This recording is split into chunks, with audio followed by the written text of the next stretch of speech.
everybody, and welcome back to the channel. I hope you're all doing well today on this beautiful Monday morning, Monday afternoon or Monday evening across the world where you may be at. And today I'm going to be talking about autism, anger, leaving and saying goodbye. This topic was inspired by my friend Will's video on the Taco podcast channel, which I'll link down in the video description down below so you can watch his video and let me know what you think. I thought I'd be inspired to make my own version of this video as a woman on the autistic spectrum, as someone who is in the UK on the autistic spectrum. So yeah, I hope you enjoy hearing my version of Will's video, which I found a really great deal, a real great inspiration to this video. And I thought it'd be important for you guys to hear my perspective as someone as an autistic woman here in the UK, as autism across the US and UK differs slightly with the way that it's presented and diagnosed. But yeah, I hope you enjoy. So today's video is going to be about anger, leaving and saying goodbye. For me, as an autistic woman in the UK, being late diagnosed didn't really help me very much. I was very angry at first. I was very much in denial. I hated the word autism. I didn't want to know nothing about it. I was very angry. I blamed my parents for a lot of things. I felt like I was very against it. I was very not wanting to accept the label, the diagnosis. I was like, nope, didn't want no part of it for weeks and weeks. I was very angry, very bitter, very upset. Didn't want to know anything about my autism. Didn't want to acknowledge it. Didn't want to approve it. Didn't want to, accept that I was in fact on the autistic spectrum and actually diagnosed with high functioning autism in 2014. Anger for many people on the autistic spectrum is a complicated emotion because a lot of us on the autistic spectrum, including myself, experience emotions differently, because with difficulty it's about what emotion we feel, when do we feel it, why do we feel it, and we have to learn to label it and progress it and accept it. And for me, emotions are very up and down because sometimes you can have, emotions where I'm very, very happy and everything's woohoo and great, and then there's days where my emotions can be very ugh, and I'm down, I feel rubbish, I feel sad, I feel crappy, I feel moody, I'm snappy, I don't really want to be around people because I don't know what to do or how to feel or how to progress it. Whereas with regards to anger, it's a very complicated, deep emotion. Anger is something that takes a long while to come out in me. It's something that doesn't necessarily come to my forefront very often. I'm not a very angry person by nature. I'm just a very timid person. I don't really get angry unless you really push my boundaries to a point where you make me snap or you make me argue or you make me shout back at you. Then I do tend to get angry, but again, I wouldn't say it's proper anger. I'd just say it's more annoyance anger than actually being angry. It's like, oh, for God's sake. And then it's like I tend to get a bit angry, and then I'll kind of get a bit upset. Maybe I might cry, and that's me being really angry. I'm like, when I'm crying, I'm like, and I'm just like, okay, calm. And then, yeah, so anger for me is a very complicated emotion. It can be very overwhelming, overstimulating. Emotions in general for a lot of the autistic population, autistic community, such as myself, it can be a very overwhelming time of having to guess why we feel that emotion, why we feel that way about something, why we feel so drawn to one emotion, one feeling, one thought. It can be very complicated to switch your head off. It's kind of like, well, I may feel angry today, but I may feel upset today. I may feel calm today. I may feel happy today. I may feel depressed today. We have to go through each emotion step by step,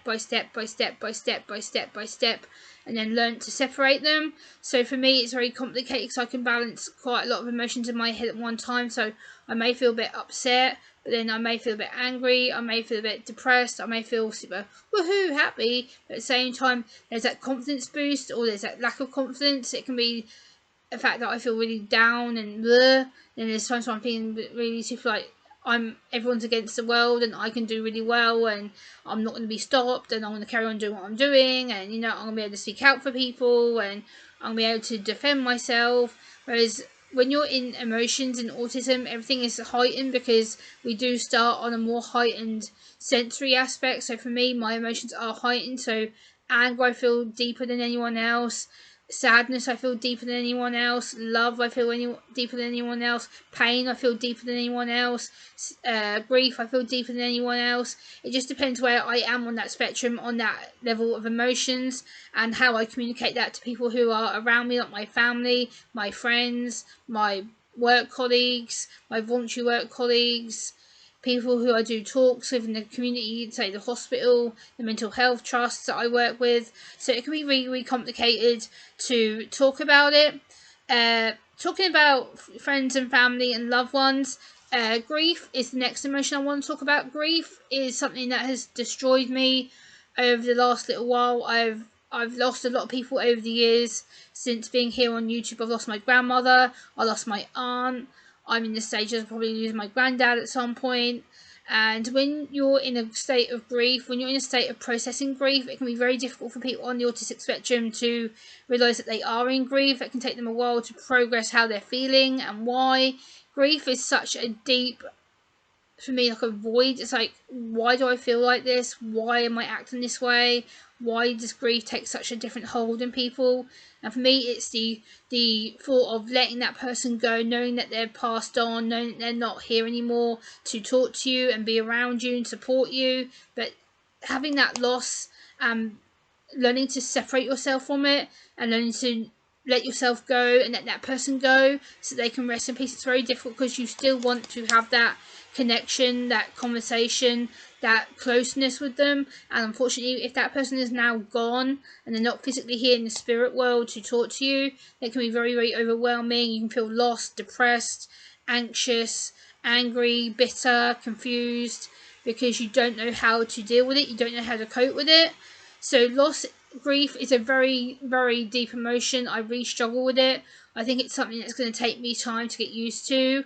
And I've lost a lot of people, and grief is different every time. Every time you lose somebody, every time you go through that grief process of losing who they are, it is really upsetting because you don't know how to help them or communicate with them. And it can be very, very overwhelming when you do lose that person or persons. In my case, I've lost a lot of people, and you know, it can be very, very down. It can be very, very dark at times. It can be very lonely at times as well. So grief and loss can be very painful, and the pain can be not just mentally up here, but it can be emotionally in here and mentally, because you don't know how to let that person go. You don't know what's going to happen next, how long it's going to take you to deal with the death, deal with the loss, deal with the person who may be in hospital or maybe battling an illness. You know that you're going to lose them, and you know it can take its toll on you for sure. So the next one I want to talk about is being overwhelmed and leaving people, saying goodbye. So for me, leaving people is a really emotionally draining thing, because when you leave somebody, you don't know if you're going to see them again, hear from them again. You don't know if they want to talk to you again. You don't know how long it's going to be to the next time you see them. And I have a really, really recent experience of this with my aunt and uncle, my cousins from Australia, who were recently in the UK for holiday. And we met up with them 2 or 3 times, and when it came to the final time of seeing them and we knew we had to say goodbye, I burst into tears. I will admit it, I was a big crybaby. I didn't know how to deal with my emotions. I was very overwhelmed, very oversensitized. I was very emotionally drained. I was upset, I was hurting, because I knew full well it could be another maybe 10, 12 years maybe before I see them again.